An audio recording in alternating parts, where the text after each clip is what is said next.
I'm David Satchel, Director of the National Center for Primary Care at the Morehouse School of Medicine. Perhaps you also know me as the 16th Surgeon General of the United States.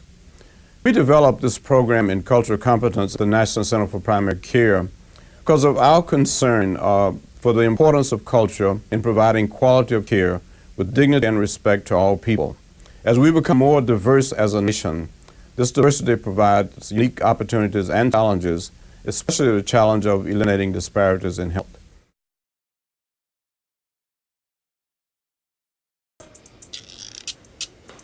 Bessie, I'm Dr. Stevens. How are you doing today? Very well, thank you. Can't complain. Atta girl.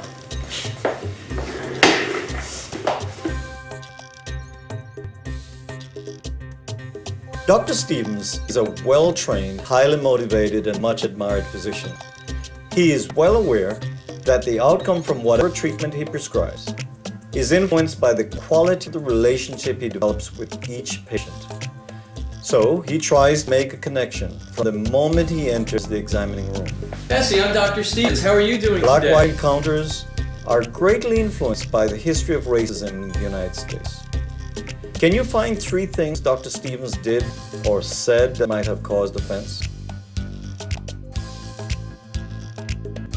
First, while Dr. Stevens thought he was just being informal and friendly, assuming that it was okay to call Mrs. Jones by her first name is a problem. This may have pushed a sensitive button that harkens back to the old days when African American women worked on plantations as housekeepers and nannies for white families, who rarely called them by their first names, but expected that African Americans would call them Massa, Mr., Miss, or Mrs., and would have been greatly upset if an African American upstart called them by their first names. Using titles signals respect.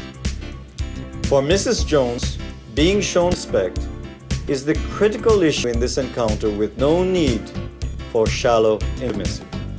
Atta girl. Atta girl. Again, Dr. Stevens intended only to be informal and to offer encouragement. For African Americans, being referred to as a girl or boy by any white person is a hot button. We're likely to feel devalued and placed back in the context of Jim Crow era segregation. The final affront is when Dr. Stevens, standing over Miss Jones, pats her on the shoulder. His doctor culture has taught him that touch is an important part of healing. In this context, however, Dr. Stevens may have been advised to ask permission before laying on of hands. And poor Dr. Stevens has no idea why Mrs. Jones now has an attitude.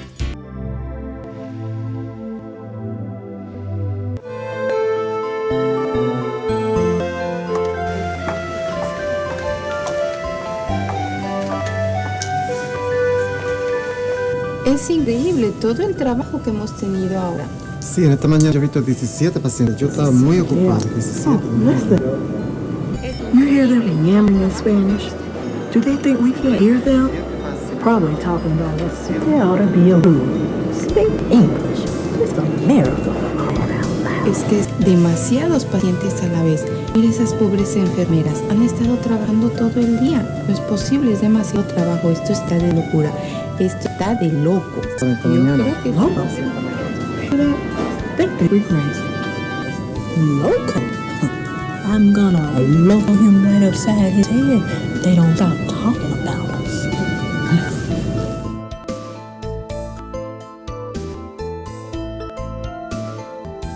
This is a common scenario in organizations that have recently hired multilingual staff. Folks may have difficulty when they hear staff speaking other languages. They may often perceive, in fact, that the other staff speaking a language other than English are speaking about them. They may become very uncomfortable. What we forget is that sometimes our Spanish-speaking patients have the same experience when English-only staff speak English in front of them.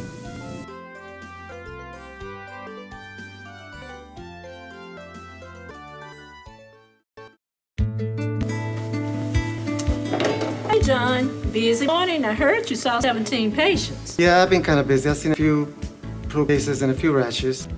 Oh, you're so modest. You know you'll get that productivity bonus again this month. Yeah, I guess. Let's not forget our quality program, which is focusing this month on cancer. Cancer screening is very important. Prostate cancer and especially colorectal cancer. You know how it is. When patients come in with other problems, you tend to forget. And male patients don't like us poking around. But remember, it's not just men. Women are having pap smears and mammograms. But we're not sticking our fingers up in the rectums, you know. Okay, now let me get back to my patient. Okay, but don't forget. Today, the big word is cancer. Okay. Remember, when you see Mr. Lopez, prostate cancer screening. Okay, let me get back to my And patient. get that finger in that rectum.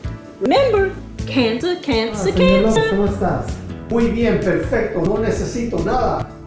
Later that evening, Mrs. Lopez asked her husband if anything is wrong. He seemed worried. He says he's fine, but she knows he is worried. It takes a few days, but finally he tells her, "The doctors think I have cancer." Whether it's a staff speaking Spanish in front of English-only colleagues or English-only staff speaking in front of Spanish-speaking patients, the issue is similar. What went wrong here? The issues are similar, whether you have Spanish-speaking staff speak Spanish in front of English-only speaking staff, or whether you have English-only staff speaking in front of Spanish-speaking patients. Misunderstanding is a possibility. What should you do? Acknowledge everyone within earshot.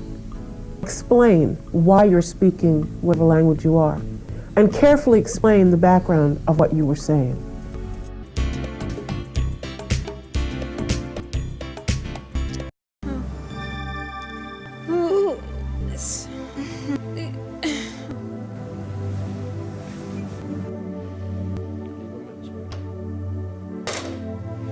Good evening. I'm Dr. Lieberman. How are you doing tonight? Hello, Doctor. Hey, I've got some really bad news for you. There's not a female doctor on call here tonight, so I'm going to have to examine your wife. It's very important. The baby's almost here, so... You need to find Dr. Simmons. No, you don't understand. She's not here. I'm going to have to examine your wife. It's getting very close. So you don't understand. You will not be able to examine the wife. You must find her. Look, I've tried everything. I've tried her on her beeper. I just can't find her. She must be out of town. You must find Dr. Simmons. Look, I've got to examine your wife. Your baby is coming. You want a healthy baby.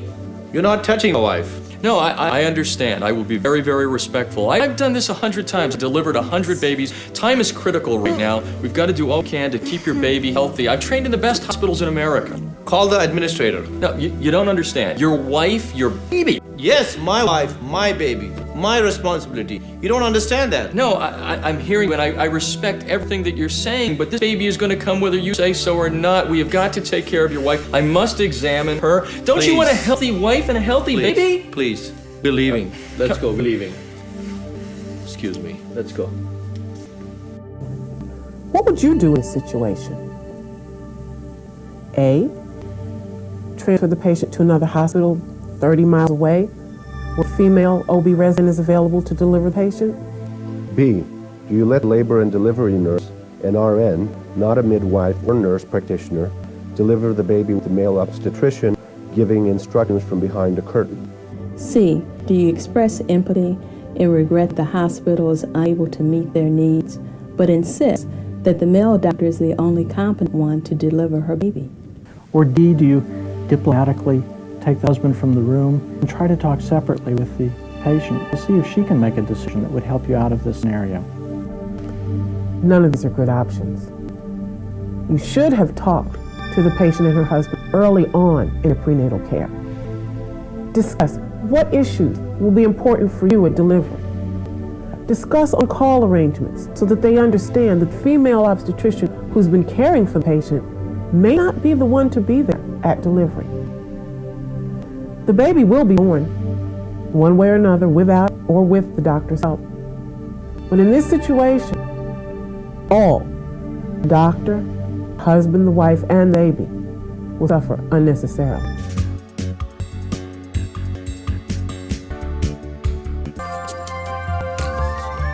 Jan! Hello, Robert. How are you? How are you? Good. Oh my gosh, doesn't he respect her culture? I know, she's like him, right? Men don't touch women like that. They're very traditional. He needs cultural competency training.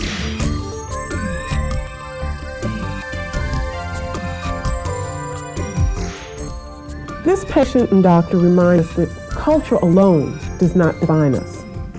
We have our core culture, which comes from our family upbringing, our ethnic and racial identities, our geographic origins, our language, our religion. But we're individuals. Our culture that we express is influenced by our gender, our temperament, our background. We learn, we grow, we acculturate to the culture we find ourselves in if we move from one land to another. On the surface of it, the behavior is inappropriate. But without understanding the relationship that one has with that person on a one-to-one basis, many people come from very different cultures but become Americanized and relate very naturally as an American would. What this scenario teaches us is to never stereotype. We should take our experiences with diversity and those of other cultures and be open and respectful at all times. It's a great adventure, a lifetime of learning, and if we're smart, the learning never ends.